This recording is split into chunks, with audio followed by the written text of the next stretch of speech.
Oui, là, c'est celle-là. Je vais les mettre dans l'autre sens. Alors la première, celle-ci. Alors, la dernière. Il y a du thym. Le dernier, c'était. Alors, c'est pas le thym, mais c'est très très proche. L'autre. Non, alors c'est pas la même plante, c'est beaucoup plus gros, mais elle est aussi Le romarin. Oui, oui. On fait comme dit la cuillère. ok. Allez, je fais ça. J'avais jamais vu la maquette. Et donc on se rend compte de tout ce qui se passe en surface, mais on peut aussi être un peu curieux et se rendre compte qu'il y a beaucoup de choses qui se passent en profondeur. Et que l'autre l'eau, et donc la vis, elle va creuser le plateau du Larzac en passant donc au cirque de Navacelle. Elle est juste là. Ça c'est la lergue. Et la lergue qui va arriver et qui va effectivement passer à l'ODEF pour se jeter ensuite dans le... Peut-être qu'on arrivera à le... Vous n'avez pas mis le salagou là? Alors si on a mis le lac, Ah, il est je où vois le pas. lac? Il est par là, non? Alors c'est le petit, il est c'est à caché, cause ouais. de la pancarte. Ah, je disais, il en par là normalement. Donc. Ouais. Et donc effectivement, c'est de se rendre compte que toutes ces eaux vont converger et vont arriver ensuite en mer Méditerranée. Et ce que permet cette maquette aussi, c'est de se voir qu'il y a énormément d'eau en profondeur qui va nourrir effectivement tout le bassin versant du fleuve. Voilà. Et aussi, l'autre chose qui est intéressante de voir, c'est que effectivement, qu'on soit en amont dans les Cévennes, sur une zone de schiste, sur le calcaire du plateau du Larzac ou sur la plaine et le littoral, et bien vous avez une diversité d'usages qui font qu'effectivement, on est tous là. Il y a quelqu'un de bizarre derrière vous, faites attention. Je sais pas si on peut lui faire confiance. Je sais pas. Si, c'est parce qu'il voit bien la maquette. Pas grand chose, mais j'entends tout.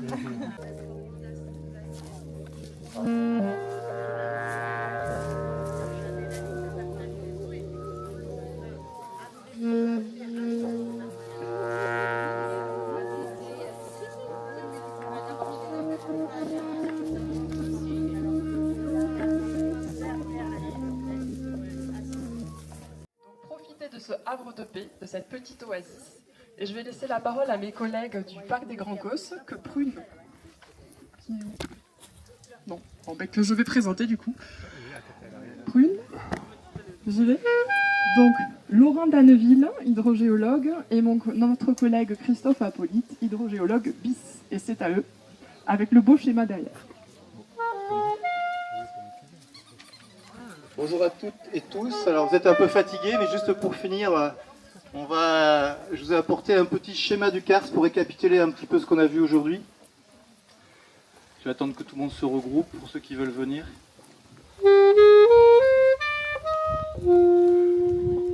Merci.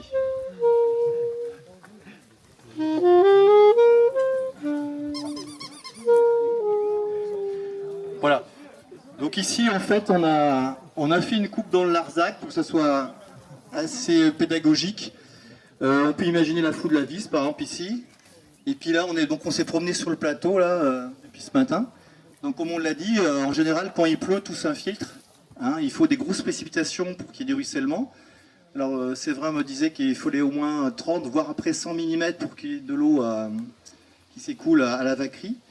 Mais en général, toutes les eaux vont s'infiltrer dans le massif, alors plus ou moins rapidement. Alors, on a en général une zone d'alimentation, hein, c'est la partie sommitale du Causse. On a la zone d'alimentation, on parle de 300-400 mètres d'épaisseur.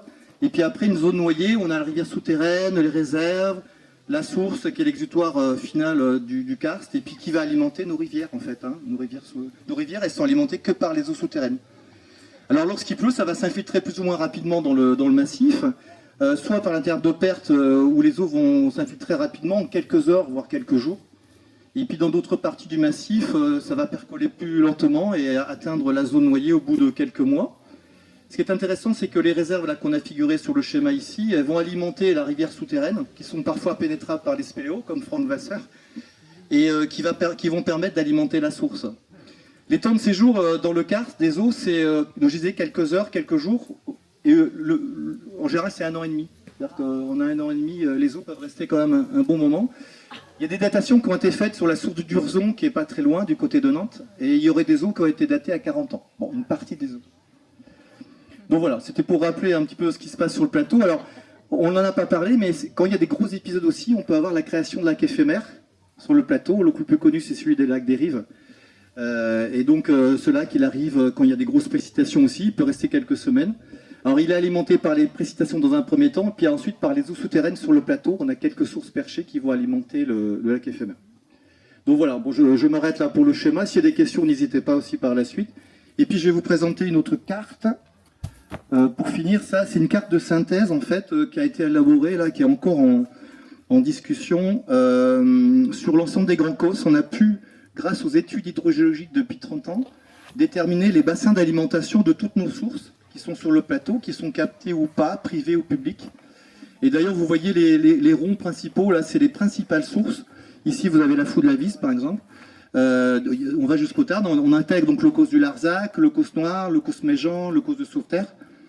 Et en vert, vous avez tous les traçages qui ont été réalisés là depuis 30 ans aussi, soit par des organismes, des bureaux d'études, ou soit par le parc. Et donc on a pu élaborer cette carte donc l'année dernière. Alors dans la partie sud, il y a des études qui ont été faites, mais il y en a d'autres qui vont être lancées prochainement, qui vont nous permettre de mieux délimiter les bassins. On y situe à peu près ici. Donc avec des traçages qui vont à la grotte de Clamouze, c'est à plus de 10 km quand même, c'est quand même assez loin. Et donc au fur et à mesure, la connaissance évolue, et donc ça nous permet de mieux protéger cette ressource sur l'ensemble des grands causes, de mieux la protéger, notamment par rapport à l'autoroute qui passe du nord au sud, et ça c'était un enjeu important justement pour préserver la ressource. Donc maintenant on a des éléments, on sait où l'autoroute passe, et cette carte elle va être diffusée à l'ensemble des collectivités, ça nous permettra notamment aux élus de mieux protéger la ressource. Voilà. Est-ce qu'avec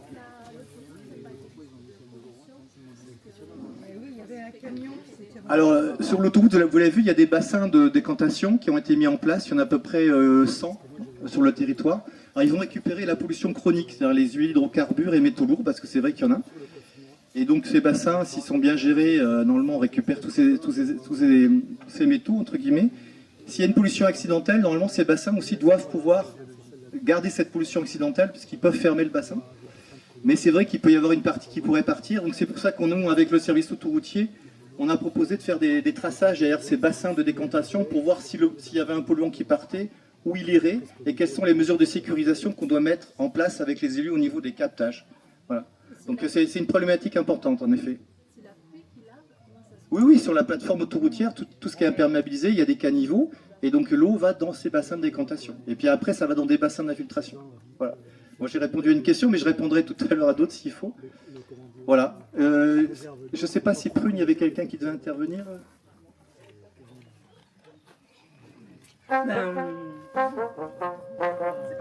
Je vais aborder un peu d'histoire en musique, ou pas. On peut s'asseoir peut-être, puisque c'est la fin de notre aventure. À Larsen. Je voulais juste vous raconter la petite histoire du Goutal, puisque comme vous le voyez, c'est aménagé par l'homme, enfin par l'humain. Et donc il faut imaginer à l'époque, avant la guerre 14-18, fin 19e, un paysage qui était assez érodé, les arbres étaient coupés, les pâtures étaient, enfin les bêtes pâturaient, il y avait moins de sous-bois. Il y avait une surpopulation, enfin on peut dire une surpopulation, le monde rural était beaucoup plus peuplé et le rocher était nu partout. Dans les archives, on relève beaucoup d'anecdotes de conflits entre les laveuses, les cultivateurs, les bergers pour les questions de l'eau. Notamment ici, c'était un endroit important pour les troupeaux. Et pourquoi ce bassin est aménagé? Parce que fin 19e, régulièrement, l'armée, un régiment venait faire des séances de tir ici même. Il n'y avait pas de source claire. Il y a la source Saint-Martin qui est là-bas, mais qui n'était pas aménagée. Et les hommes, qu'est-ce qu'ils faisaient quand ils avaient fini leur journée? Ils allaient dans la commune de la Vacquerie pour boire un coup au bistrot. Et après, ces hommes-là, ils étaient difficiles à récupérer pour remonter, rejoindre leur régiment. Donc les militaires, ce sont les militaires qui proposent un marché à la commune c'est-à-dire créer un bassin autour du Goutal pour les gens et relever la terre autour pour les animaux, là où on est installé. Et en échange, la commune finance 50 centimes par soldat et paye la poudre pour le roc. Et aussitôt dit, aussitôt fait, en quelques mois, en un mois, la création de ce bassin de 80 mètres cubes est aménagée. Et il y aurait eu des traces il y aurait eu des lavoirs, mais on n'en retrouve plus la trace. Donc voilà, l'initiative en fait de cet aménagement vient des militaires. Et puis quelques années après, ça donne envie à la municipalité Pons de construire le projet d'adduction d'eau du Goutal pour amener l'eau courante à la commune. Voilà, un petit peu pour finir. Je pense que c'est l'heure de clôturer. On a quelques petites informations à vous donner pour ceux qui continuent la journée ici avec nous et à la Vacquerie.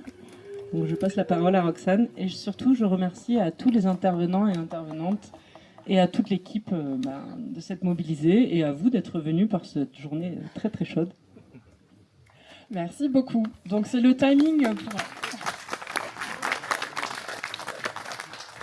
On vous donne un petit peu la cadence de ce qui vous reste à faire et à découvrir pour l'après-midi.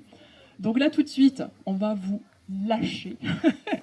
C'est vraiment un temps pour vous. Profitez bien pour vous détendre et de partager avec vos collègues, éventuellement poser des questions aux intervenants si vous en avez encore. À 14h, il y aura une sieste sonore. Alors là, tout nous y invite, animée donc par notre compagnie, les gens en blanc. Nous aurons ensuite la possibilité, pour ceux qui le souhaitent, d'aller visiter le site d'architecture expérimentale qui s'appelle Cantercel, qui est à quelques pas d'ici, quelques centaines de mètres pour être tout à fait juste. Donc pour ceux qui le souhaitent, on va faire un point de rassemblement ici à 14h. Pour les autres, ça sera la redescente au village.